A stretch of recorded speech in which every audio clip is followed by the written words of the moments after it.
सो अभी देखो, टीएनसी में एक होता है सिलेक्शन, राइट, एक होता है arrangement, and the third thing which comes is distribution, right. जहाँ पे अपन बहुत सारे बच्चों को ना डिस्ट्रीब्यूशन ऑफ थिंग्स के अंदर बहुत डिफिकल्टीज होती है। अभी डिस्ट्रीब्यूशन को अगर अपन सिंपली समझे, डिस्ट्रीब्यूशन मतलब that you have few things with you and you want to distribute these things among few people or few groups, right? So अभी डिस्ट्रीब्यूशन का एक सिंपल सा लॉजिक समझो, राइट, एक एल्गोरिथम। जैसे एल्गोरिथम को अपन फॉलो करेंगे।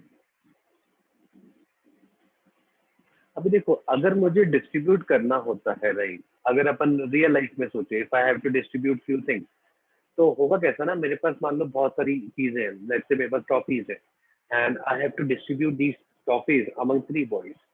तो सबसे पहले अपन क्या करेंगे, इन टॉफीज का ग्रुप बनाएंगे, राइट, कि मैंने 5 टॉफीज एक साथ रखी, 2 टॉफीज एक साथ रखी, 3 टॉफीज एक साथ रखी, या फिर कोई और कॉम्बिनेशन। तो सबसे पहला स्टेप जो आप करते हो ना, जब आप डिस्ट्रीब्यूशन की बात करते हो, तो the first thing that we do in a distribution is we make groups, and once the groups are being made, you distribute them to the particular people, or groups or person, whatsoever it is. So जब भी आपको कोई भी चीज distribute करना होता है, right, तो उस लॉजिक को अपन 2 पार्ट में डिवाइड कर रहे हैं। 2 पार्ट मतलब सबसे पहला क्या होगा, I have a group of things, इनसे पहले मैं डिफरेंट डिफरेंट ग्रुप्स बनाऊंगा, राइट, और फिर उन ग्रुप्स को मैं उन लोगों में डिस्ट्रीब्यूट कर दूंगा। तो जब भी आपके पास डिस्ट्रीब्यूशन वाला क्वेश्चन आएगा ना, हमेशा ध्यान रखना अपन ये 2 स्टेप में क्वेश्चन को सॉल्व करेंगे, राइट। तो अगर मैं लॉजिकली समझूं, लेट्स से यहाँ पे मेरे पास एक पैकेट है, उस पैकेट में मेरे पास ये बहुत सारी थिंग्स है। तो कोई भी क्वेश्चन अपने पास आता है जो डिस्ट्रीब्यूशन पे बेस्ड है, सबसे पहला स्टेप क्या करेंगे अपन, अपन एक टेबल के ऊपर ग्रुप्स बनाएंगे इनके,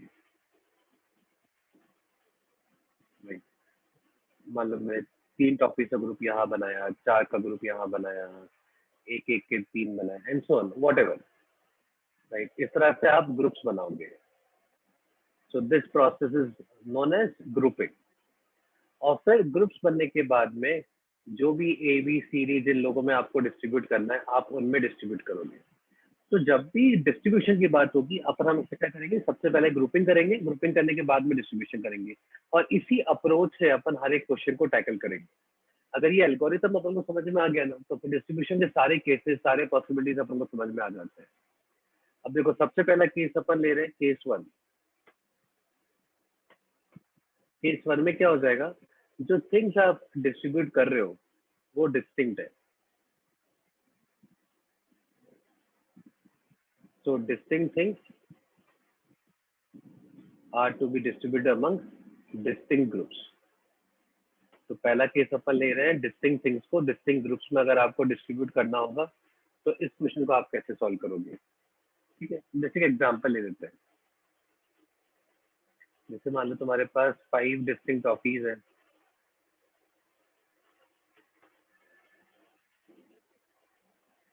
और तुम्हारे पास 3 बच्चे हैं, right. So let's say if somebody says, in how many ways, find the number of ways to distribute these 5 toffees among these 3 boys.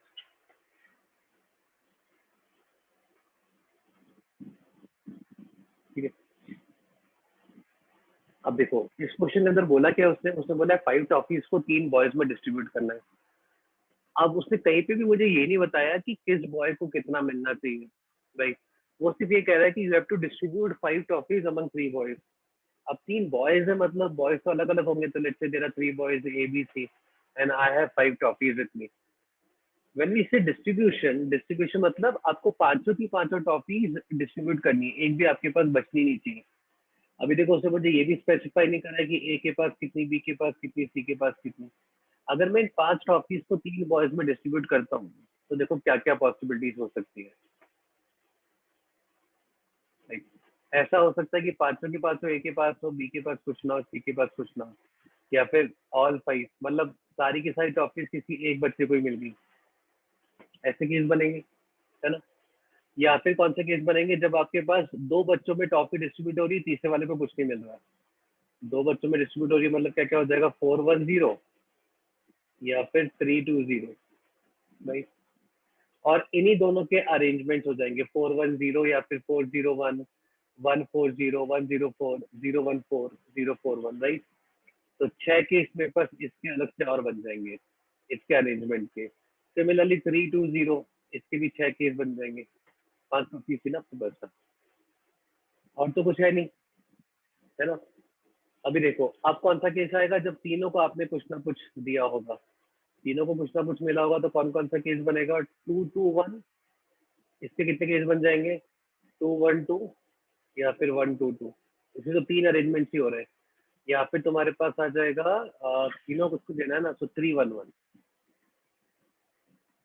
देखो 3-1-1 और इसके भी 3 केस बनेंगे, 3-1-1, 1-3-1 एंड 1-1-3। तो अभी देखो टोटल मेरे पास कितने केस बन जाएंगे, इसके 3, इसके ये 3, 6, 6 प्लस 12 is 18, 18 प्लस 3 is 21। तो ये 21 पॉसिबिलिटीज है यहाँ पे।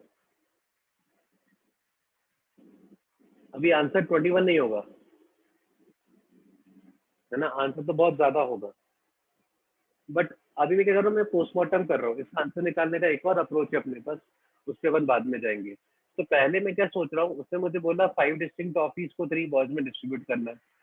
तो मैंने एकदम लेमैन वाला अप्रोच लगाया कि यार अगर 3 बॉयज में डिस्ट्रीब्यूट करना है तो क्या क्या पॉसिबिलिटीज हो सकती है, कि सारी की सारी टॉफी किसी एक को ही मिल जाएगी, या फिर सारी टॉफी किसी दो बच्चों में डिस्ट्रीब्यूट हो जाएगी, तीसरे वाले को कुछ नहीं मिलेगा, या फिर सारी टॉफी तीनों में डिस्ट्रीब्यूट होंगी, सचा हुआ कि सबको कुछ ना कुछ मिलेगा।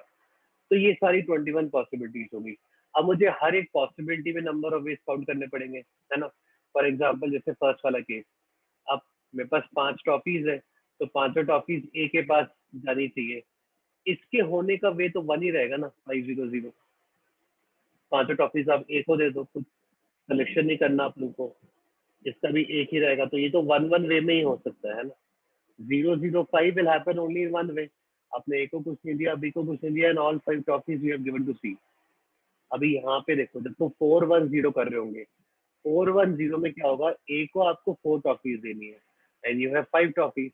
तो out of these 5 toffees, which toffee will you give to A. तो अगर मैं इस वाले केस का आंसर निकालूंगा तो क्या होगा, देखो तुम पहले 5-3-4 करोगे, है ना, 5 में से 4 टॉफी का सिलेक्शन करोगे और वो तुम ए को दे दोगे। फिर तुम्हारे पास एक टॉफी बच जाएगी, वो तुम बी को दे दोगे और सी को कुछ नहीं दोगे। तो इस वाले 4-1-0 के होने के वेज कितने हो जाएंगे, 5-3-4। आ रहा है समझ में। और ऐसे 6 केसेस बनेंगे, तो टोटल मेरे पास हो जाएगा 5-3-4 × 6 इस वाले केस का आंसर। ग्रीन वालों को जब मैं ऐड करूंगा तब मेरा फाइनल आंसर आ रहा होगा। यहाँ पे देखो 3-2-0, यहाँ पे क्या हो जाएगा, यहाँ पे तुम पहले 5 में से 3 टॉफीज निकालोगे और फिर बची हुई 2C2, 2 में से 2 निकाल के इसको दे दोगे, हो गया, इंटू 6। ये 6 क्यों आ रहा है, बिकॉज 3-2-0 के 6 अलग अलग अरेंजमेंट होंगे, कि आपने ए को 3 दिया, बी को 2 दिया, सी को 0, या फिर ए को 2 दिया, बी को 3, सी को 0 एंड सो ऑन। तो इन तीनों के अरेंजमेंट, तो इसमें यहाँ पे 6 लगा रहा हूँ। देखो ये भी समझ में आया ना। अभी अगला वाला करता हूँ, 2-2-1 वाला। अब इसको ध्यान से देखना, 2-2-1। तो अभी 5 टॉफीज में से मेरे को 2 टॉफीज निकाल के ए को देनी है, तो मैंने 5 में से 2 निकाल के ए को दे दी। बाकी जो बची 3, उनमें से 2 निकाल के बी को देनी है, तो 3C2।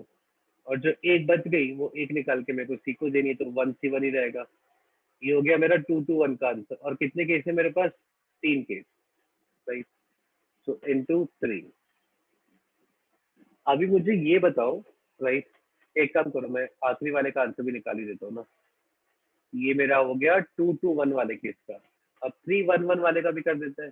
तो 3-1-1 वाले में क्या करोगे सर, 5 में से 3 टॉफीज निकाल के अपन ने ए को दी, 2 टॉफीज बच गई, 2 में से 1 निकाल के बी को दी, एक जो बच गई वो निकाल के अपन ने सी को दी, इनटू कितने केस है इसके, 3-1-1 के, 3-1-1 होगा, 1-3-1 होगा और 1-1-3 होगा, तो इनटू 3। ये मेरा आखिरी वाले केस का हो गया, ठीक है।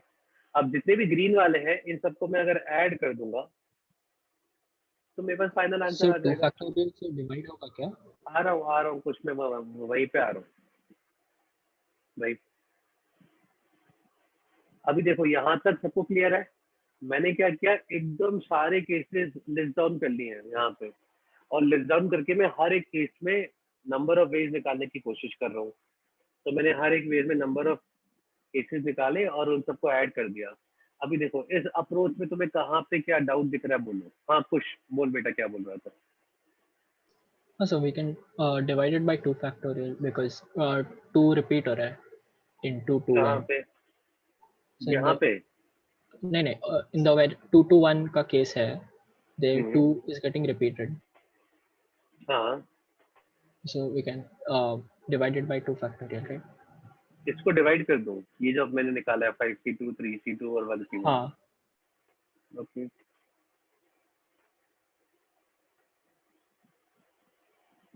तो अभी कुछ क्या बोल रहा है ये समझो, राइट? कुछ का डाउट मैं सबको समझा देता हूँ, एंड देन विल सी कि कुछ का डाउट सही है कि नहीं है। कुछ ये बोल रहा है कि सर ऊपर वाले केस में जब आपके पास 410 था, तो तीनों बच्चों को आप अलग अलग नंबर की टॉफीज दे देते हैं। ए के पास 4 जा रही थी, बी के पास 1 जा रही थी, सी के पास 0 जा रही थी। तो आपने यहाँ पे 5C4 लिखा और इंटू 1C1 लिखा, या 5C3 लिखा इंटू 2C2 लिखा। लेकिन जब आप इस वाले केस को सॉल्व कर रहे हो, राइट, 2 to 1, राइट, 2 to 1 को जब सॉल्व कर रहे हो तो ए और बी के पास में, दोनों के पास में सेम नंबर जा रहा है, 2 2, सेम नंबर है। तो सेम नंबर का अरेंजमेंट अपन कंसिडर नहीं करते। तो आपको इस चीज को फैक्टोरियल 2 से डिवाइड करना चाहिए, बिकॉज आपने केसेस ज्यादा ले लिए हैं। यही बोल रहा है ना कुछ? हाँ सर। तो कुछ कह रहा है इस वाले को और इस वाले को दोनों का फैक्टोरियल 2 से डिवाइड कराओ। कितने लोग इस बात से एग्री करते हैं? कोई इस पे प्रकाश डालना चाहेगा थोड़ा सा?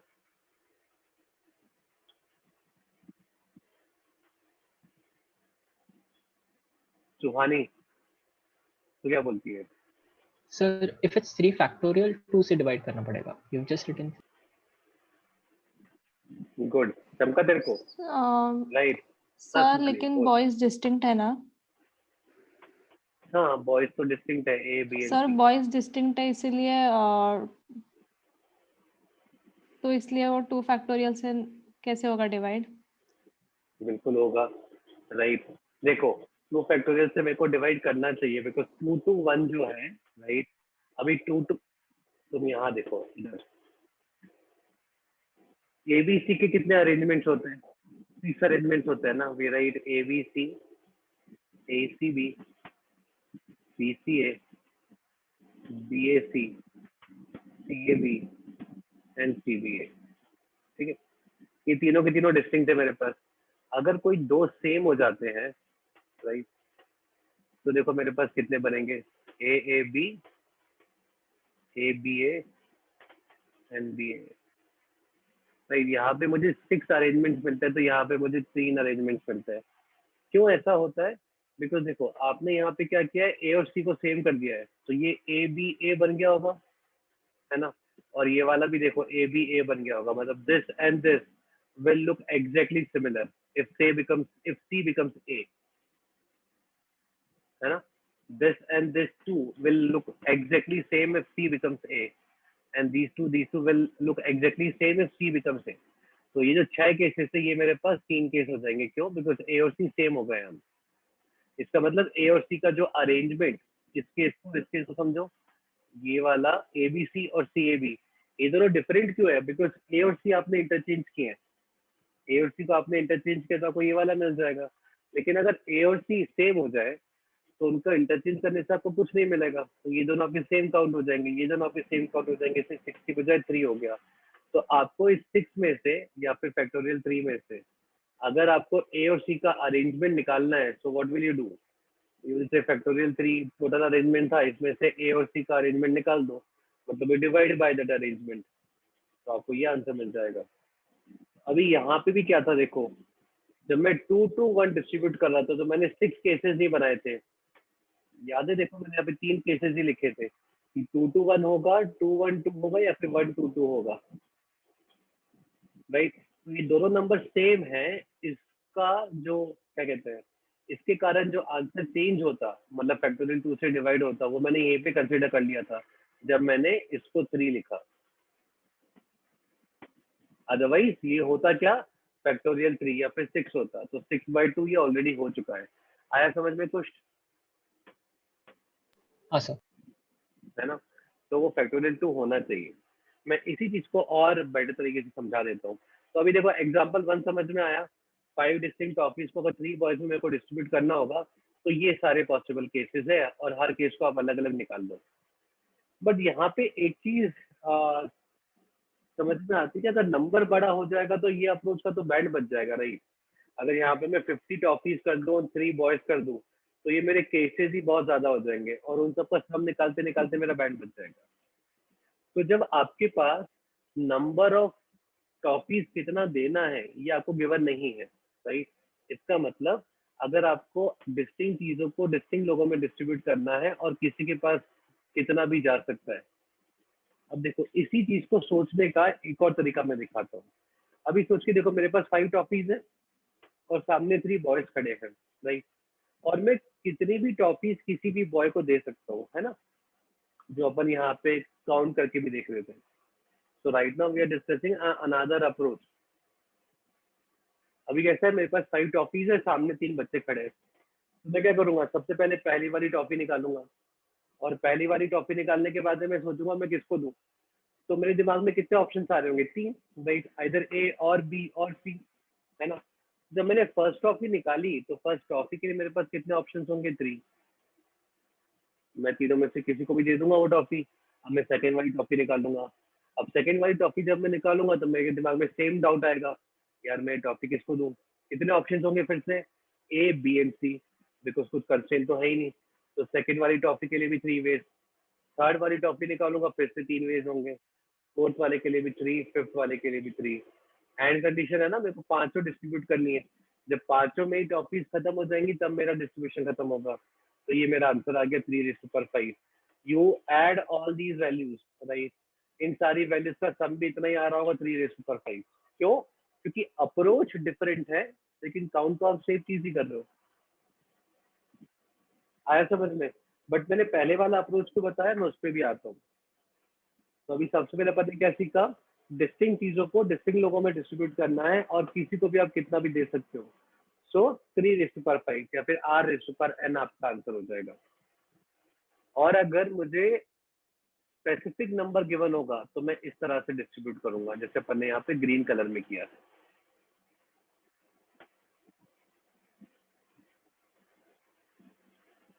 सो अभी नेक्स्ट मैं क्या समझा रहा था, हाँ, जो कुश का डाउट था, है ना, उस डाउट को मैं एक बार और अच्छी तरीके से समझा देता हूँ, बिकॉज मोस्टली अपन को वहीं पे दिक्कत आती है। देखो जब भी आप पीएनसी की बात करते हो ना, जब भी आप डिस्ट्रीब्यूशन की बात करते हो, let's say there is a group of things. एक बॉक्स ले लो, ठीक है? इस बॉक्स के अंदर मान लो 10 अल्फाबेट रखे हुए हैं,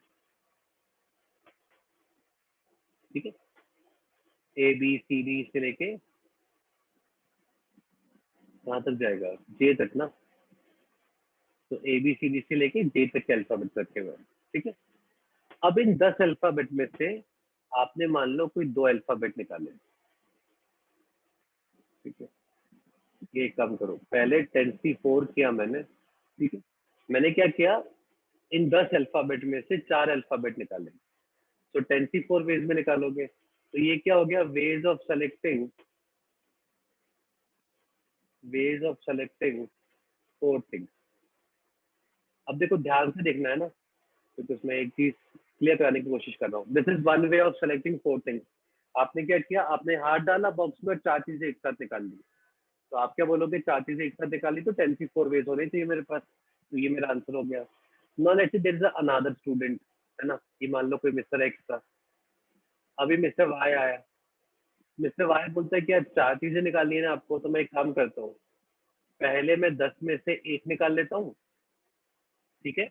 10 चीजें हैं, पहले पहले मैं हाथ डालूंगा, मैं एक चीज ही निकालूंगा। अब कितनी बच गई, 9 बची होंगी ना अंदर। अब बची हुई 9 में से मैं 3 निकालूंगा। मैं ऐसे 4 आइटम्स निकालूंगा। पहले मैं एक निकालूंगा, फिर जितनी बचेगी उनमें से बाकी में से मैं 3 निकालूंगा। देखो ध्यान से समझना मैं यहाँ पे जो करा रहा हूँ, बिकॉज सबसे ज्यादा कंफ्यूजिंग बच्चों को यही लगता है। अब जेड वाला बच्चा आया, अब जेड वाला बच्चा क्या बोलता है, सर मैं ना पहले 3 निकालूंगा, तो मैं पहले 3 चीजें निकालूंगा 10C3 में से, कितनी बच जाएगी 7, अब बाकी 7 में से मैं 1 निकालूंगा। चलो अभी अपना एक और बच्चा आ गया अल्फा। अल्फा क्या बोलता है कि सर मैं क्या करूंगा, मैं पहले 10 में से 2 निकालूंगा, राइट, फिर मैं बाकी बची हुई 8 में से 2 निकालूंगा। ठीक है, तो ये अलग अलग 4 बच्चे हैं। देखो मैंने इन बच्चों से पूछा था कि यार number of ways of selecting 4 things out of the box, ये मुझे बता दो। एक्स ने क्या किया, सबसे सिंपल से हाथ डाला, 4 निकाली, एक ही बार में कहानी खत्म। वाई ने क्या बोला, पहले 1 निकालूंगा फिर 3 निकालूंगा। जेड ने क्या बोला, पहले 3 निकालूंगा फिर 1 निकालूंगा, जितना बच गया होगा उसमें से। इस समझ में आ रहा है ना 7 क्यों होगा, बिकॉज 3 तो आप निकाल चुके हो। और अल्फा ने क्या बोला, पहले मैं 2 निकालूंगा फिर मैं वापस से 2 निकालूंगा। अभी ये बताओ, क्या ये चारों के जो आंसर्स आ रहे होंगे वो सेम आ रहे होंगे कि नहीं आ रहे होंगे?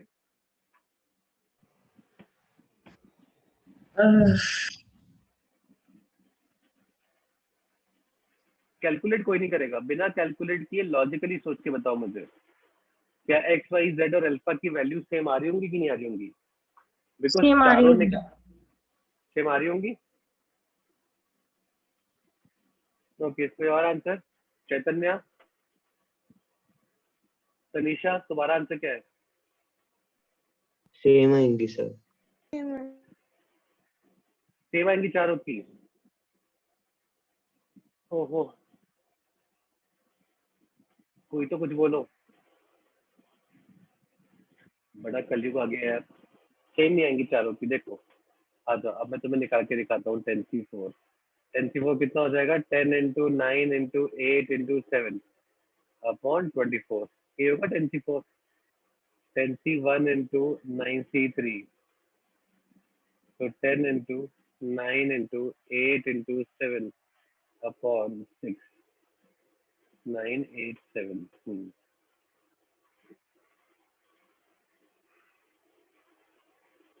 10 into 9 into 8 into 7 upon 6. 10C2 is 10 into 9 upon 2 into 8C2 is 8 into 7 upon 2. That is, देखो नहीं आ रही चारों same. 10C4 is 10 into 9 into 8 into 7 by factorial 4 आएगा, which is 24. 10C1 is 10, 9C3 is 9 into 8 into 7 by factorial 3, which is 6. तो अब देखो चारों का न्यूमेटर गौर से देखो, सबका सेम ही है न्यूमेटर। डिनोमिनेटर यहाँ पे 24 है, यहाँ पे 6 है, यहाँ पे 6 है, यहाँ पे 2 है, यहाँ पे 2 है। तो these two are same while these other two are not. इसका मतलब अब देखो यही गलती अपन एग्जाम में करते हैं। आपने जब 10C4 किया तो आपने 10 में से 4 चीजें निकाली हैं, राइट? तो जब भी आपको 4 का सिलेक्शन करना है, you have to select all 4 together. अगर आप ऑल 4 टुगेदर नहीं करोगे और आप पार्ट्स में करोगे तो आप अपने आंसर को चेंज करोगे, राइट? बिकॉज अगर मैं 1 से मैंने 1-3 किया तो मैंने पहले वाली चीज के लिए मेरे पास 10 ऑप्शन है, बट दूसरी वाली के लिए मेरे पास सिर्फ 3 ऑप्शन ही बचते हैं, राइट? तो ये जो आंसर होगा ये ज्यादा हो जाएगा एज कम्पेयर टू दिस। आया समझ में? तो सबसे पहली चीज के ध्यान रखनी है, अगर आपको आर थिंग्स का सिलेक्शन करना है और उसको अगर आप पार्ट्स में कर दोगे तो आपके आंसर्स अलग अलग आ जाएंगे।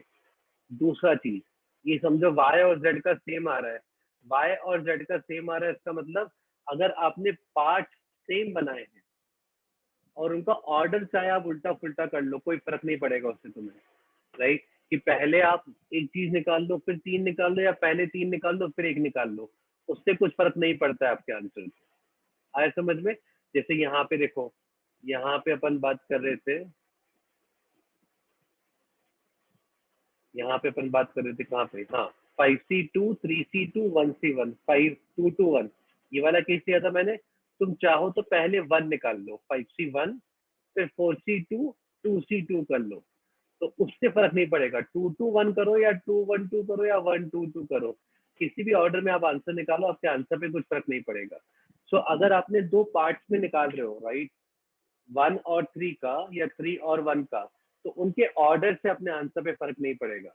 हाँ, लेकिन अगर आप पार्ट्स को चेंज करा दोगे, 1 3 की जगह आप 2 पार्ट में ले रहे हो, 1 और 3, और यहाँ पे भी 2 पार्ट में ले रहे हो, लेकिन नंबर बदल गया 2 2, तो आपका आंसर भी बदल जाएगा। आया समझ में?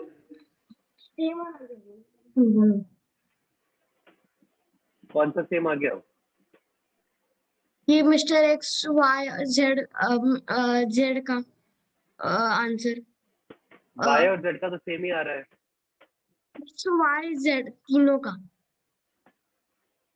एक्स वाई जेड, एक्स तो 10C4 है, निकाला मैंने 10C4।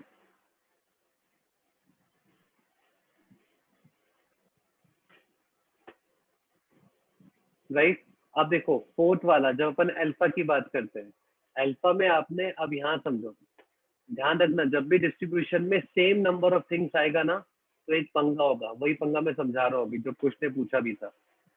अभी 10 में से आपने 2 चीजें निकाली, ठीक है। अब यहाँ पे देखो, अपन सोचते हैं 10C2, मैंने बोला 10C2 करो सबसे पहले। अब 10C2 में जो कुछ भी हो सकता है। अब 10C2 में मैं एक एग्जांपल सोचता हूँ। 10C2 में मान लो मेरे पास ए और बी आ गया, ठीक है। तो 10C2 में ए बी निकला, और 8C2 में मान लो निकल गया सी डी। तो मेरे पास कौन से 4 अल्फाबेट्स आए? ए बी सी डी आए, है ना। अब देखो ऐसा भी हो सकता है ना कि 10C2 में ए डी आ जाए, पॉसिबल है ना, 10C2 में ए डी आ जाए, और 8C2 में बी सी आ जाए। ये वाला केस भी काउंट हो गया ना। 10C2 में आपका एडी भी निकल सकता है, और 8C2 में आपका बीसी भी निकल सकता है। तो अगर 10C2 में एडी आया और 8C2 में बीसी आया, तो घूमते के तो आपके पास एबीसीडी आ रहा है। तो आप सेम सिलेक्शन मतलब एबीसीडी, उस सेम सिलेक्शन को देखो आपने एक से ज्यादा बार काउंट कर लिया है ना।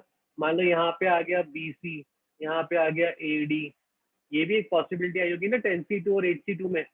10C2 में आपने निकाला बीसी और 8C2 में आपने निकाला एडी, घूमते के आपको मिल क्या रहा है? एबीसीडी। तो ये वाला केस भी देखो, वही एबीसीडी है, मतलब सेम सिलेक्शन ऑफ एबीसीडी आप बार बार काउंट कर रहे हो 10C2 इंटू 8C2 में। इसलिए आप देखो इसकी वैल्यू जो होगी ना वो ज्यादा आएगी as compared to this, because इस वाले में 10C4 वाले में एबीसीडी एज अ पेयर आपने एक ही बार काउंट किया है, राइट। कि एबीसीडी ये 4 अल्फाबेट आएंगे, तो उसको मैंने एक बार काउंट किया है। यहाँ पे देखो आप कितनी बार काउंट कर लोगे, ज्यादा बार काउंट हो जाएगा ना, राइट। आया समझ में? इसलिए आपका अल्फा ज्यादा आ रहा होगा, राइट।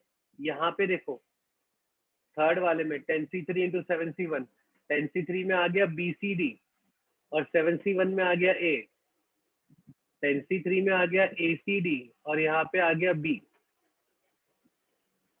है ना। तो देखो फिर से एबीसीडी यहाँ पे भी काउंट हो रहा है एक से ज्यादा बार, इससे यहाँ पे भी आंसर मेरा ज्यादा आ रहा होगा as compared to my original answer.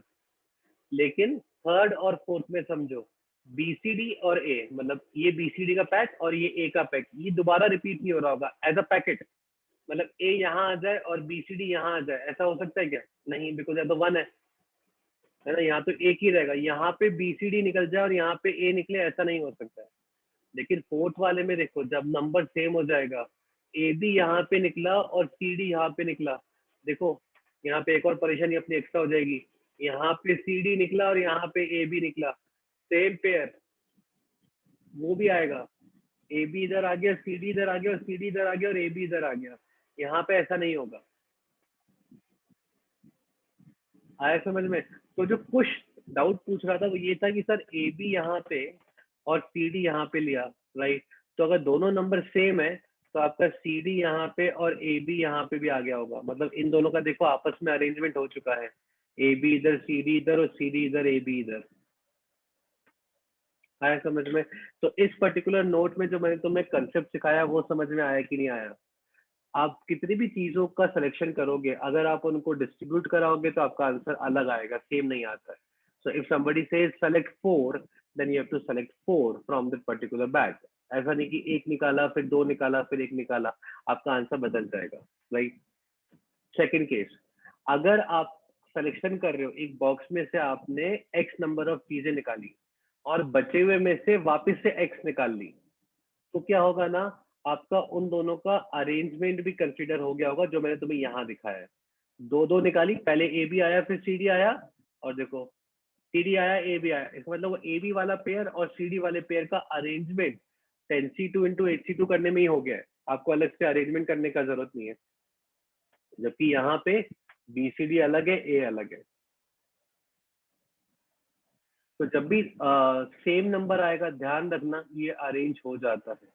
So in other words, in simple words, तुम्हें ध्यान क्या रखना एग्जाम में, जब किसी भी बैग में से आप कुछ सिलेक्शन करते हो चीजों का और बचे हुए में से सेम चीजें वापस से निकालते हो, तो उन पेयर का आपस में अरेंजमेंट कंसीडर हो चुका है, आपको अलग से उस अरेंजमेंट को कंसीडर नहीं करना है। ये बात अगर तुम्हें समझ में आई तो ट्रस्ट मी 110% तुम्हें डिस्ट्रीब्यूशन समझ में आ जाएगा। बिकॉज गलती डिस्ट्रीब्यूशन में वही होती है जब हम सेम नंबर ऑफ चीजें निकालते हैं। आया समझ में? तो जब आप सेम नंबर ऑफ चीजें निकालते हो एक बैग में से और बचे हुए में से दोबारा से वही निकाल रहे हो, तो ध्यान रखना इन पैकेट्स का आपस में अरेंजमेंट हो चुका है, मतलब ABCD और CD AB। हाँ, अगर दो अलग अलग पैकेट्स है, बॉक्स 1 से मैंने 2 बॉल निकाली, कोई मुझे ऐसा बोलता है 4 बॉल्स निकालनी है, तो बॉक्स 1 से 2 निकालना, बॉक्स 2 से 2 निकालना, वो तो अलग अलग केस हो गए ना, बॉक्स ही अलग अलग हो गए हैं। लेकिन अगर सेम बॉक्स से निकालोगे तब आपका रिपीटिशन हो जाएगा।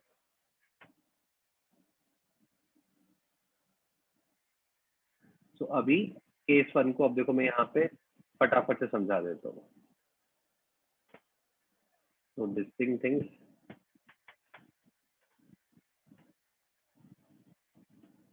को डिस्ट्रीब्यूट करना है अपन को डिस्टिंक्ट ग्रुप्स में।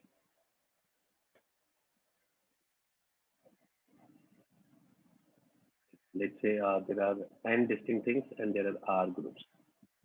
No. सबसे पहले no condition,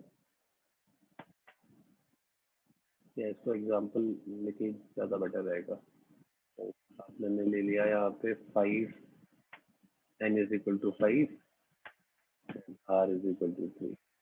So no condition. अगर कोई कंडीशन नहीं होगा तो क्या होगा, पहली वाली चीज के लिए R ऑप्शन, दूसरी वाली के लिए R ऑप्शन, तीसरी वाली के लिए R option. So R is to power n ways. B, अगर कुछ कंडीशन देगा मतलब मान लो तुम्हारे पास जो ये ग्रुप्स हैं ABC, राइट, तो वो कैसे बोलेगा, such that distribute 5 things among 3 boys such that A gets 2,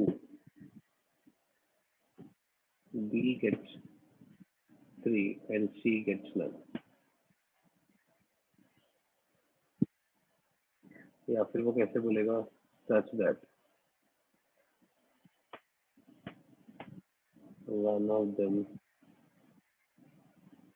gets minimum,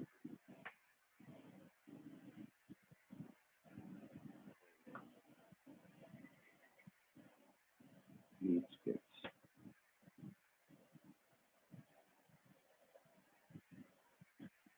excellent, right? So one of them gets maximum,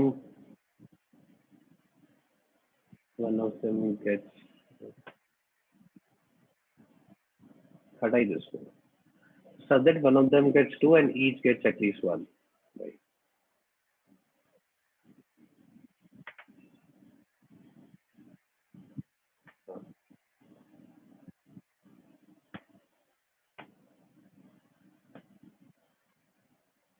They get 3 1 1 नहीं होता। ठीक है, अभी देखो 5 डिस्टिंक्ट टॉफीज हैं, 3 डिस्टिंक्ट बैगर्स या 3 डिस्टिंक्ट ग्रुप्स है आपके पास, तो अपन को 5 टॉफीज को 3 लोगों में डिस्ट्रीब्यूट करना है, कोई कंडीशन नहीं, तो अपन क्या बोलेंगे, पहली वाली टॉफी के लिए 3, दूसरे के लिए 3, तो अपना आंसर कितना हो जाएगा, 3:5। ये हो गया पहला वाला केस जहां पे तुम्हें कोई कंडीशन नहीं दिया। अब वो तुम्हें अलग अलग टाइप की कंडीशंस भी दे सकता है। कंडीशन देगा तो कैसे देगा, जैसे बी वाले में A gets 2, B gets 3 and C gets none। BCD का आंसर निकालो पहले, एक बार तुम लोग निकाल लो 5 मिनट, फिर मैं एक साथ करता हूँ डिस्कस। अभी देखो पहला वाला क्वेश्चन में क्या होता है, स्पेसिफाई करा हुआ है कि A को 2 मिलना चाहिए, B को 3 मिलना चाहिए और C को 0। इसका मतलब कौन सा वाला case, A gets 2, B gets 3 and C gets 0। ये अपन ने पहले भी निकाला था, याद है कि अपन ने पूरा पोस्टमार्टम किया सारा। तो A को 2 देना है, सो 5C2, राइट। अब तो मेरे पास 3 बच जाएंगी, so that 3C3 goes to B. 3C3 is 1, so 5C2 it is 10, right? One of them gets 2, right? तो किसी एक को 2 मिलना चाहिए और बाकी दोनों को 1 1 1 तो मिलना ही चाहिए। तो अच्छा, राइट, तो अपने पास एक ही पॉसिबिलिटी बनेगी 2 2 1 वाली, और तो क्या बनेगी, है ना? अब 2 2 1 वाला जो केस होगा वो अपना आंसर आना चाहिए। अब यहाँ पे देखो तो स्पेसिफाई नहीं किया है कि किसको आप दोगे 2। तो अब देखो, जो मैं सबसे पहले अप्रोच बताया था ना, मैं उसको यहाँ पे यूज करता हूँ, ये वाला। पहले ग्रुप बनाओ फिर डिस्ट्रीब्यूट करो।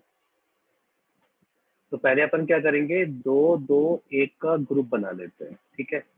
अब समझो, देखो, अब सबसे पहले मैं 5C2 करूंगा, 5 में से 2 टॉफीज निकालूंगा, 3 टॉफीज बच जाएंगे मेरे पास।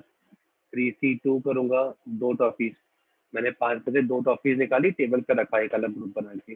3 में से 2 निकाली, टेबल पे एक और जगह रखा, और जो बाकी एक बच रही उसको मैंने टेबल पे एक जगह रख दिया। ये दोनों सेम है, राइट? तो वो AB और CD और AB, उनका आपस में अरेंजमेंट हो चुका होगा, तो मैं वो अरेंजमेंट भी निकाल देता हूँ। बिकॉज अभी मैं क्या कर रहा हूँ, ग्रुपिंग कर रहा हूँ। ग्रुपिंग मतलब मैं टॉफीज को टेबल के ऊपर रख रहा हूँ, अभी तक बच्चे पिक्चर में नहीं आया है। तो अगर मैं टेबल पे रख रहा हूँ तो एक AB का पैकेट रखा, एक CD का पैकेट रखा, या फिर एक CD का पैकेट रखा और एक AB का पैकेट रखा, तो वो सेम होगा ना, इसलिए मैंने फैक्टोरियल 2 से डिवाइड करा दिया। देखो आया समझ में? This is grouping is done, मतलब टॉफीज निकाल के अपन ने टेबल पे रख दी है अलग अलग ग्रुप बना के। अब देखो, अब क्या है, टेबल पे 3 ग्रुप्स बने हुए हैं और सामने 3 बच्चे हैं, ABC। तो अब 3 पैकेट्स को 3 बच्चों में डिस्ट्रीब्यूट करना है मुझे, राइट? तो पहले वाले पैकेट के लिए 3 ऑप्शन, दूसरे वाले के लिए 2, तीसरे वाले के लिए 1, या फिर 3 पैकेट्स को 3 बच्चों में अरेंज करना है, वैसे देखने तो फैक्टोरियल 3। देखो, यहाँ पहले मैंने केसेस में अलग तरीके से काउंट किया था, अभी मैं यहाँ पे पहले मैंने ग्रुपिंग किया। ग्रुपिंग मतलब टेबल के ऊपर अरेंज किया है, फिर टेबल पे अरेंज करने के बाद में लोगों में डिस्ट्रीब्यूट कर रहा हूँ। तो जो सुहानी बोल रही थी ना कि सर बच्चे तो अलग अलग है, हाँ बच्चे तो अलग अलग है, ये फैक्टोरियल 2 यहाँ पे आता है डिवाइड में, क्यों? इस वजह से आता है, ABCD CDAB। आया समझ में ये वाला question? Now they get 3 sir 1 1। तो क्या करेंगे अपन, पहले टेबल पे निकाल के रखेंगे, 5C3 2C1 divide by factorial 2। देखो 2 1 सेम है, तो ये मेरी टॉफीज अभी टेबल पे आ गई है। तो 3 पैकेट है टेबल पे, सामने 3 बच्चे हैं, और तीनों पैकेट तो अलग अलग होंगे ना। अगर मैंने 5 टॉफीज को 3 1 1 के फॉर्म में टेबल पे रखा है, तो ABC एक तरफ, D एक तरफ और E एक तरफ, तीनों पैकेट तो अलग अलग होंगे। तो 3 पैकेट को 3 बच्चों में डिस्ट्रीब्यूट करना है। This is distribution from the table. Grouping मतलब बॉक्स से निकाल के टेबल पे रखा है, ये हो गया। टेबल से निकाल के बच्चों को दिया है, वो ये हो गया। देखो ABCD हुआ क्लियर? सर सी में डाउट है सी में क्या हुआ बोल? सर। इधर तो in the question it's written such that one of them gets 2, but sir वो तो आपने 2 में डिस्ट्रीब्यूट किया। हाँ, मतलब मतलब उनमें से किसी एक को 2 मिलना चाहिए और बाकी सबको कुछ ना कुछ मिलना चाहिए, तो एक ही पॉसिबिलिटी केस होगी ना, इसके अलावा तो कोई और केस पॉसिबल ही नहीं होगा। अच्छा, तो वैसा कह रहा है? नहीं, मैंने एग्जैक्टली तो ना लिखा है, मैंने ये तो ना बोला कि exactly one of them gets a 2। हाँ सर got it। बाकी ठीक है, तो थोड़ा तो मतलब एम्बिगुअस है, आई एग्री, बट एग्जाम में आता तो प्रॉपर्ली लिखा हुआ रहेगा। तो अभी समझ में आया पहला डिस्ट्रीब्यूशन क्या हुआ, डिस्टिंक्ट चीजों को डिस्टिंक्ट ग्रुप्स में। और अपना एल्गोरिथम क्या है, ध्यान रखना, चीजों को उठा के टेबल पे रखेंगे पहले, और फिर टेबल से उठा के बच्चों को देंगे। अब केस 2 देखो, मैं तुम्हें ऐसे क्यों समझा रहा हूँ, मतलब अब मुझे बाकी केस में टाइम नहीं लगेगा। केस 2 में चीजें आइडेंटिकल कर देता हूँ।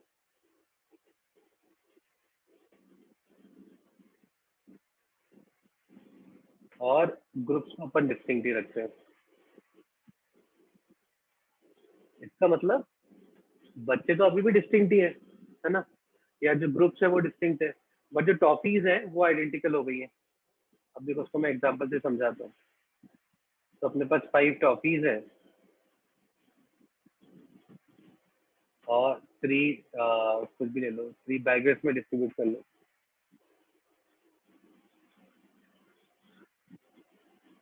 आप देखो कैसे कैसे होगा। सबसे पहला वाला कोई कंडीशन ही नहीं है ना? यहाँ पे कंडीशंस होंगी कि 3 बैगर्स है ना, ए को 3 दो, बी को 1 दो, सी को 1 दो, right. C one of them gets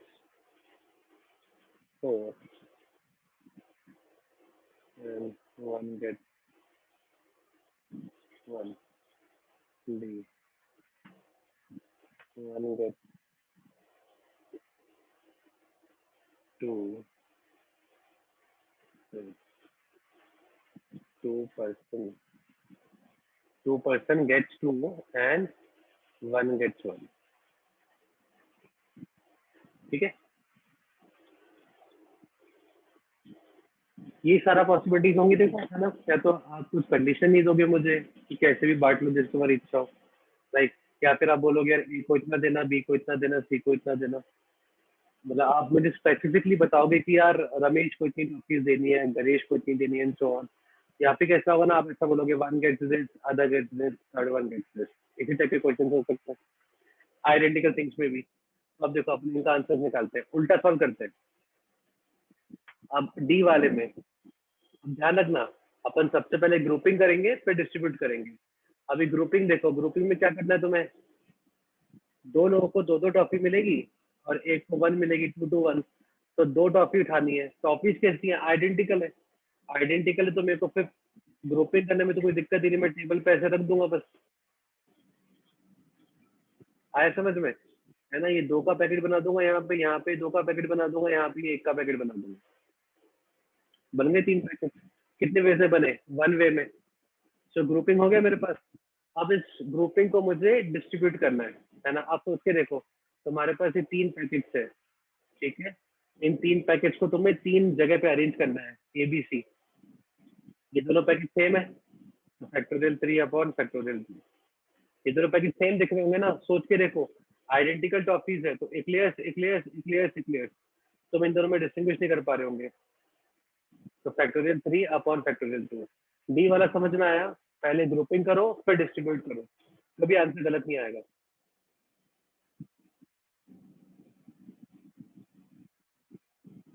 तो कितना आंसर हो गया, 3। अब देखो इसको मैं लॉजिकली सोच के देखता हूँ। मान लो ए बी सी 3 लोग होते हैं और मेरे को मालूम है कि 2 को 2 टॉफी देनी है, तो 2 2 1, सही। 1 2 2 या फिर 2 1 2, बस ये केसेस होंगे। और ये टॉफी डिस्ट्रीब्यूट करने का तो मेरे पास वेज ही नहीं है, बिकॉज टॉफी तो आइडेंटिकल है ना। बट अपन इस एल्गोरिथम पे स्टिक कर रहे हैं because this algorithm will work in all the cases. पहले टेबल पे लगाओ सारी टॉफीज को और फिर डिस्ट्रीब्यूट कर दो। अब यहाँ देखो, one of them gets 4 and one gets. तो अभी देखो टेबल पे मुझे अरेंज करने में तो टाइम ही नहीं लगेगा, सब आइडेंटिकल टॉफीज है। हो गया। अब तुम्हें करना क्या है, सामने 3 लोग है तुम्हारे पास एबीसी, अब कैसे भी देख लो इसको। एबीसी में तुम्हारे पास क्या है, 2 चीजें हैं भाई, डिस्ट्रीब्यूट करना है। जैसे भी करना चाहो, या तो तुम ऐसे देख लो, यहाँ पे एक ब्लैंक हवा है, तो ये 3 चीजें मेरे को इन 3 लोगों में डिस्ट्रीब्यूट करानी है। या फिर ऐसे देख लो, पहले तुम तीनों बच्चों में से एक बच्चे का सिलेक्शन कर लो 3C1, मैं किसको 4 दूंगा, तो 4 वाला पैकेट उसको दे दो। फिर 2 बच्चे बच जाएंगे, उनमें से किसी एक को तुम ये 1 टॉफी दे दो, बस खत्म, मेरा आंसर आ गया। या फिर डिस्ट्रीब्यूट करना है कैसे, मतलब अरेंज करना है कैसे भी कर लो, इन 3 चीजों को इन 3 लोगों में डिस्ट्रीब्यूट करा दो तो फैक्टोरियल 3 हो जाएगा। This is a hypothetical thing. यहाँ पे देखो क्या करना है, पहले पैकेट्स बना दो। चीजें आइडेंटिकल हो गई तो पैकेट तो मुझे बनाने में टाइम ही नहीं लगेगा। लेकिन ध्यान रखना, ये 1 1 है तो ये दोनों पैकेट सेम दिख रहे होंगे टेबल के ऊपर, बिकॉज टॉफीज भी आइडेंटिकल थी। पिछले वाले केस में क्या था, टॉफीज डिस्टिंक्ट थी। तो यहाँ पे एक्लेयर्स, यहाँ पे डेयरी मिल्क, आप डिफरेंशिएट कर पाओगे, ये डेयरी मिल्क है, ये एक्लेयर्स है। अभी यहाँ पे क्या, सब डेयरी मिल्क है, तो आप डिफरेंशिएट नहीं कर पाओगे। अभी इसको तुम्हें ए को देना है 3, तो ए के पास पे तो यही जाएगा ना, चला गया ए के पास में। अभी एक टॉफी, ये एक टॉफी, बचे बी और सी। बी को भी एक देना है, सी को भी एक देना है। अब बी को ये दो कि ये दो, बात तो एक ही होने वाली है, कुछ पर तो ना पड़ने वाला है। तो मेरे पास एक तरीका ही है ये करने का।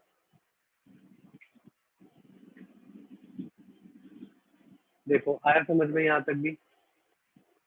अभी ऊपर मैंने क्या किया, नो कंडीशन। अब नो कंडीशन अगर कर दिया तो देखो सारे केसेस बनाने पड़ेंगे। जैसे मैंने पहले केस बनाए थे ना, 500, 410, 140, 220, बहुत लंबा हो जाएगा। और ये वाला जो अप्रोच होता है ना कि इस पर्टिकुलर चीज के लिए कितने ऑप्शंस हैं, इसके लिए कितने ऑप्शंस हैं, ध्यान रखना ये अप्रोच तभी वैलिड होता है जब चीजें डिस्टिंक्ट होती हैं। So R is two power N will be valid only when the things are distinct. अगर थिंग्स आइडेंटिकल आ गए तो वो अप्रोच यहाँ मत लगाना। तो यहाँ पे तुम ये नहीं कर सकते कि यार पहली वाली टॉपिक के लिए 3 बैगर्स है, दूसरी टॉपिक के लिए भी 3 बैगर्स है, 3 रेज़ टू पावर 5। तुम्हारा आंसर गलत आ जाएगा, बिकॉज टॉपिक अब कैसी हो गई है, आइडेंटिकल हो गई है। और मेजरली जो अपने पास क्वेश्चंस आते हैं वो इसी केस के आते हैं। और इसको शॉर्ट में ना बहुत सारे लोग बैगर्स थ्योरम बोलते हैं। तो अगर मुझसे भी तो बहुत बार सुनोगे कि यार बैगर्स थ्योरम लगा दो, तो बैगर्स थ्योरम बोलता क्या है वो देखते हैं, फिर अपन इसका आंसर निकाल देंगे। देखो अगर डिस्ट्रीब्यूशन पे क्वेश्चन आता है ना, so there is a high probability कि वो क्वेश्चन बैगर्स थ्योरम पे होगा। Now what does beggar's theorem says? इफ n identical things, if n identical things are distributed among r beggars,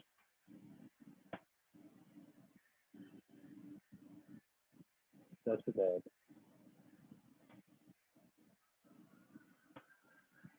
any beggar can have any number of toffees,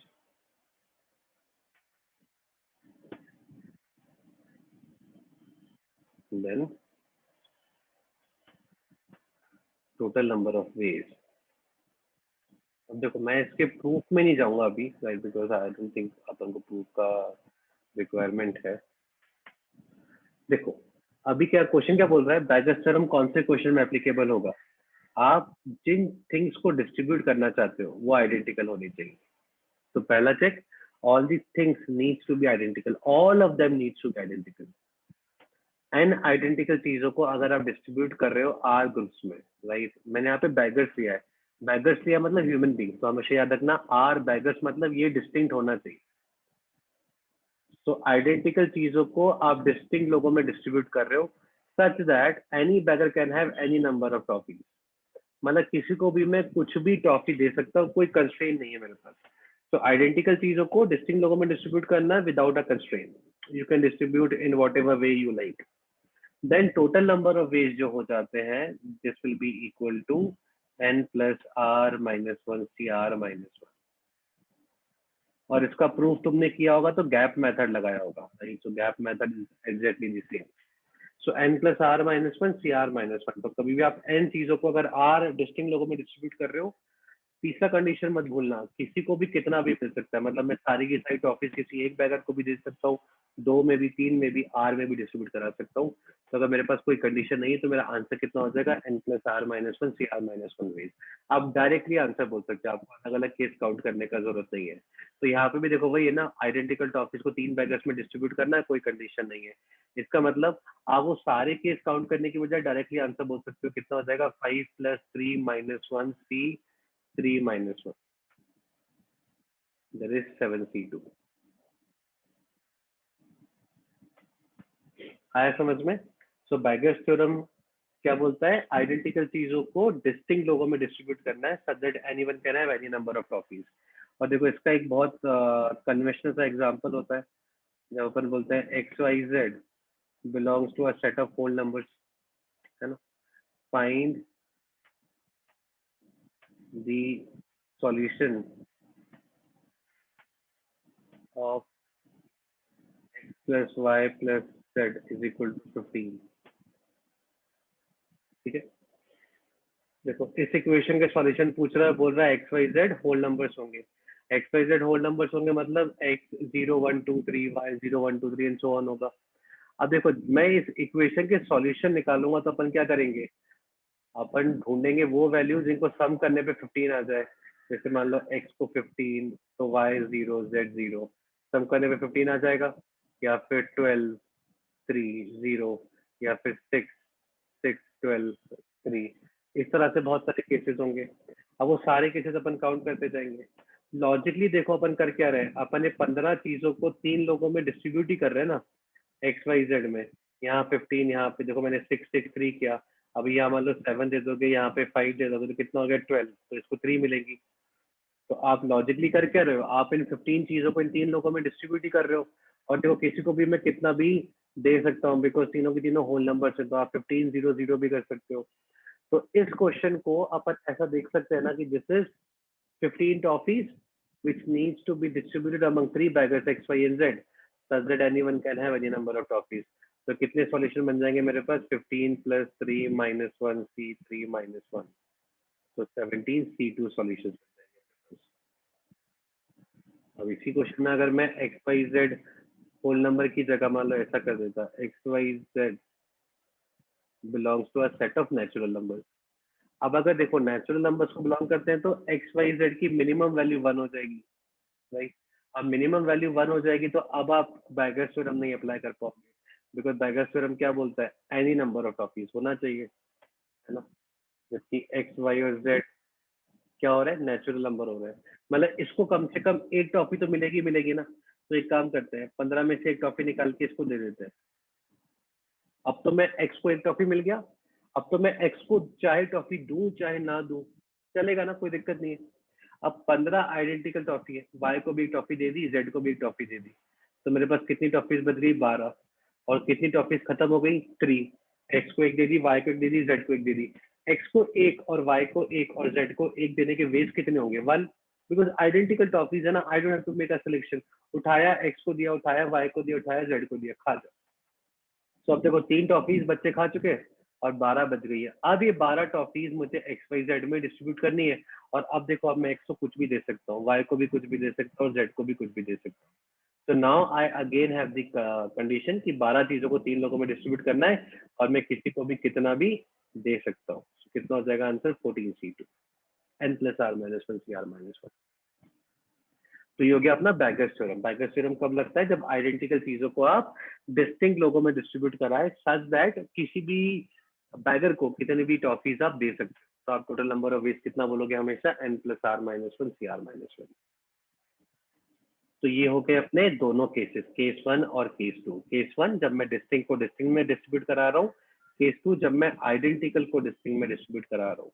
और कोई सा भी case ले लो, मेरा अप्रोच सिर्फ इस वाले बैगर थ्योरम वाले केस को छोड़ के हमेशा कैसा रहा है, पहले ग्रुप बनाओ फिर बाद में लोगों में डिस्ट्रीब्यूट कर दो। अब तुम कैसा भी क्वेश्चन बना लो, राइट, तुम अगर ये एल्गोरिथम फॉलो करोगे तुम्हारा आंसर आ जाएगा हमेशा। यहाँ तक कोई डाउट है किसी को? Sir, no, can you show Beggar's theorem once? Because I want to write it. You were I want to write it. Don't worry, Ishan. It is your first class, but normally I send the PDF to you. So whatever I have written on the screen will be given to you in a PDF format. So you don't have to write. Okay. है ना? By the way, to all of you, Ishan is the youngest of all. Youngest of all मतलब youngest मतलब छोटा है और बहुत छोटा है ये। खुश हाँ सर। को क्या लगता है ईशान कौन सी क्लास में होगा? 7th 8th हाँ 7th और 8th 7th और 8th। सुहानी कौन सी क्लास में ईशान, क्या लगता है तेरे को? 5th. Sir, 7th. अरे शांति को तो ना बोलना है, उसने आंसर कर दिया। he is presently in 5th and trust me he is a very sharp student। ये मेरे साथ बैठ के पीएनसी के क्वेश्चन डिस्कस कर लेता है। So he is presently in 5th class, next year he will be moving to 6th। चलो आ जाओ। So case 3 is हाँ, तो अभी अपन क्या करेंगे, अपन ने ग्रुप्स को कभी आइडेंटिकल नहीं किया है ना, अभी अपन ग्रुप्स को आइडेंटिकल कर देते हैं। सो अभी देखो डिस्टिंक्ट थिंग्स और आइडेंटिकल ग्रुप्स।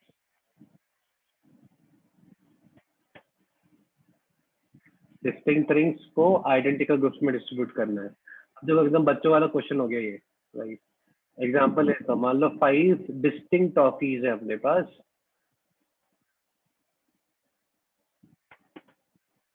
और 3 आइडेंटिकल ग्रुप्स है, मतलब 3 आइडेंटिकल ग्रुप्स। आइडेंटिकल मतलब एक जैसे, आप उनमें डिफरेंशिएट नहीं कर पाओगे, राइट।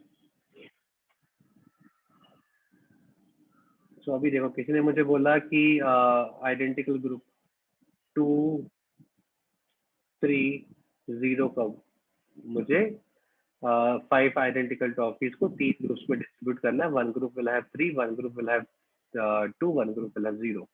तो अभी सबसे पहले तुम क्या करोगे, टॉफीज को टेबल पे अरेंज करोगे, राइट। वही अपना लॉजिक होता है। तो सबसे पहले मैं 5 में से 2 टॉफीज निकालूंगा, यहाँ पे रख दूंगा, ये एक पैकेट बन गया।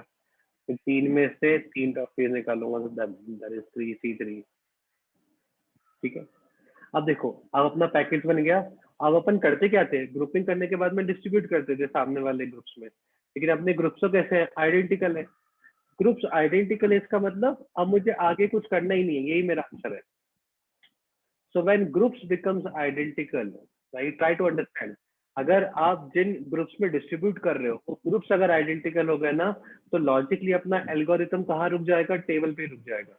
बिकॉज टेबल के बाद अपन क्या करते थे, उन पैकेट्स को उन ग्रुप्स में अरेंज करते थे। लेकिन अगर ग्रुप सब सेम है तो अरेंज क्या करोगे, कुछ नहीं, वन वे, राइट। अगर सामने मान लो 3 सलमान खान खड़े हैं, अब मैं एक को 2 दूं, एक को 3 दूं, एक को 0 दूं, बात तो एक ही है ना। Unless and until there will be 3 distinct people, तब तक तो आपका अरेंजमेंट 1 ही काउंट होगा, राइट। तो जब भी आपके पास चीजें सॉरी आपके ग्रुप्स आइडेंटिकल हो जाएंगे, तब तो कहानी बहुत सिंपल है, आपको कुछ भी नहीं करना, आपको सिर्फ टेबल पे अरेंज करना है, बस वहीं तक, और वहीं तक आपका आंसर आ जाएगा। ठीक है। अब इसलिए मान लो ऐसा कर देता है 1 gets 2 and another 1 gets 3 and third 1 gets 0, तो भी आंसर मेरा सेम रहेगा। आया समझ में। तो जब आइडेंटिकल ग्रुप्स हो जाते हैं तब क्या करना है तुम्हें, सिर्फ ग्रुपिंग करना है, टेबल तक रुक जाना है, उसके आगे डिस्ट्रीब्यूशन का हमेशा 1 वे ही होगा। अब इसमें अगर मान लो मैं ऐसा कह देता हूँ विदाउट कंडीशन, कोई कंडीशन ही नहीं है,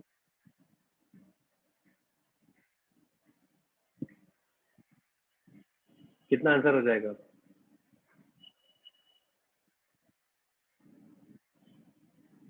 अगर कंडीशन नहीं है कुछ भी तो क्या करना पड़ेगा अपन को, राइट, ग्रुपिंग तो करनी पड़ेगी, राइट।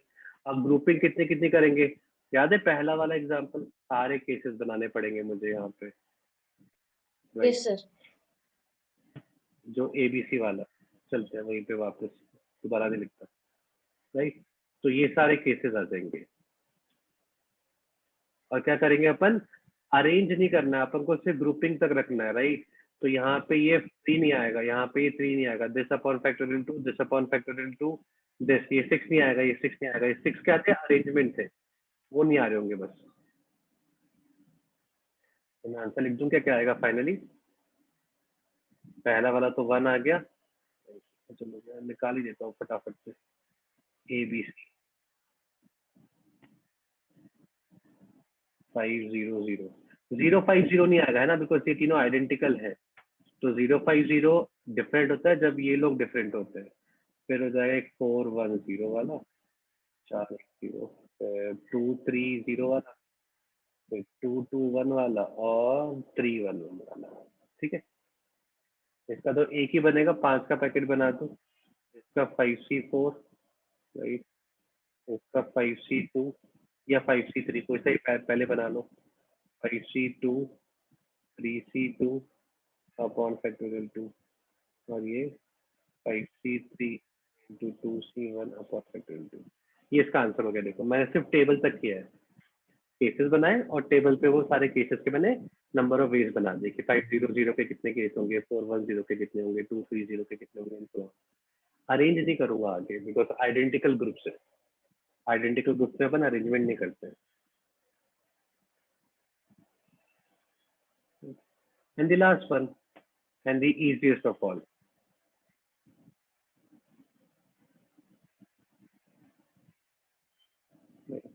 As a student हम तो यही भगवान से दुआ करते हैं एग्जाम में ये वाला केस आ जाए। एंड पता है बच्चे इतने डिफिकल्ट क्वेश्चन सॉल्व करते हैं ना पीएनसी पे कि एग्जाम में तुम उन्हें केस कोर्ट वाला क्वेश्चन बना के दे दोगे ना तो उनसे आंसर नहीं आता इस वाले का, बिकॉज वो एकदम बियॉन्ड दी लेवल जाके सोचना स्टार्ट कर देते हैं कई बार। अब देखो आइडेंटिकल चीजें, आइडेंटिकल ग्रुप्स, अब क्या हो जाएगा, चीजें भी आइडेंटिकल है, ग्रुप्स भी आइडेंटिकल है। तो 5 टॉफीज ले लो, 5 टॉफीज आइडेंटिकल है सब, राइट, और 3 ग्रुप्स में डिस्ट्रीब्यूट करना है। ठीक है, अब मान लो पहला वाला नो कंडीशन वाला केस लेता हूँ। एक नो कंडीशन ले लो, एक कोई कंडीशन के साथ ले लो, राइट, मान लो 2 1 2। ठीक है, अभी 2 1 2 में मुझे अगर डिस्ट्रीब्यूट करना है तो कैसा, देखो आइडेंटिकल टॉफीज है तो मुझे टॉफीज को टेबल पे रखना है ना, बिकॉज ग्रुप्स तो आइडेंटिकल है, अरेंज तो करना नहीं है। अब टेबल पे भी सोच के देखो, आइडेंटिकल टॉफीज है, 2 टॉफी यहाँ रखो, 1 टॉफी यहाँ रखो, 2 टॉफी यहाँ रखो, एक तरीका है ना रखने का, बस कोई चॉइस ही नहीं है, सो वन वे, तो मेरा answer is one way over है। और अगर नो कंडीशन दिया तब क्या हो जाएगा, तब आपको सारे केसेस लिस्ट डाउन करने पड़ेंगे, क्या क्या पॉसिबिलिटीज है, इनके अरेंजमेंट मत लिखना। तो हमेशा 1 को दिया फिर सिर्फ 2 को दिया तो कितने केस बनेंगे, सिस्टमेटिकली लिखना, कोई केस मिस नहीं करोगे। 3 को देंगे तो कौन सा वाला केस हो जाएगा, बस, और कोई पॉसिबिलिटी नहीं है। अब देखो 4 1 0 टेबल पे बनाने का तरीका भी एक है, डिस्ट्रीब्यूशन का तरीका भी एक है, तो मेरा आंसर क्या हो गया 5। ये बस ये 5 केस ही है मेरे पास, बस काउंट करना है, जितने केसेस होंगे उतना ही तुम्हारा आंसर होगा। सो when groups become identical, remember आपका एल्गोरिथम सिर्फ टेबल तक रहेगा, अगर ग्रुप्स डिस्टिंक्ट है तब आगे तक जाएगा। उसमें आइडेंटिकल चीजों को डिस्टिंक्ट लोगों में अपन डिस्ट्रीब्यूट करते हैं तो वहां पे अपन बैगर्स थ्योरम लगाते हैं, अदरवाइज अपना नॉर्मली भी आंसर निकल जाते हैं, मतलब अपने एल्गोरिथम से आंसर निकल जाते हैं। एल्गोरिथम के अलावा सिर्फ अपन ये वाला केस जो मैं बोल रहा था, बस यहाँ पे एक बैगर्स थ्योरम अलग से लगता है, बाकी सब तो सेम ही है। अभी देखो यहाँ तक अपना डिस्ट्रीब्यूशन पूरा का पूरा खत्म हो गया। अब बोलो बच्चा लोग यहाँ पे कुछ कहीं पे डाउट, कुछ प्रॉब्लम, कुछ समस्या, query, whatever is there, you guys can are free to ask, बोलो।